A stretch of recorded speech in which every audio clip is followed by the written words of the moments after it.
எதுவுமே செய்யாம திரைப்படத்தில் இருக்கிற வரைக்கும் சம்பாரிச்சிங்க. விட்டுட்டு வந்தீங்க, நான் பல்லாயிரக்கணக்கு கோடி விட்டுட்டு வந்தேங்கிறீங்க. யாருக்கா விட்டுட்டு வந்தீங்க? கொரோனா காலம் இருந்ததுங்க.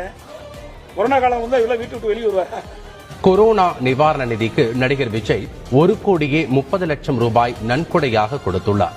கொரோனா தொற்று தடுப்பு பணிகளுக்காக பிரதமர் நிவாரண நிதிக்கு 25 லட்சம் ரூபாயும், தமிழக முதலமைச்சர் நிவாரண நிதிக்கு 50 லட்சம் ரூபாயும், கேரள முதலமைச்சர் நிவாரண நிதிக்கு 10 லட்சம் ரூபாயும், பெப்சி கூட்டமைப்பு நிவாரண நிதிக்கு 25 லட்சம் ரூபாயும், கர்நாடக முதலமைச்சர் நிவாரண நிதிக்கு 5 லட்சம் ரூபாயும், ஆந்திர முதலமைச்சர் நிவாரண நிதிக்கு 5 லட்சம் ரூபாயும், தெலங்கானா முதலமைச்சர் நிவாரண நிதிக்கு 5 லட்சம் ரூபாயும், புதுச்சேரி முதலமைச்சர் நிவாரண நிதிக்கு 5 லட்சம் ரூபாயும் நடிகர் விஜய் நன்கொடையாக கொடுத்துள்ளார்.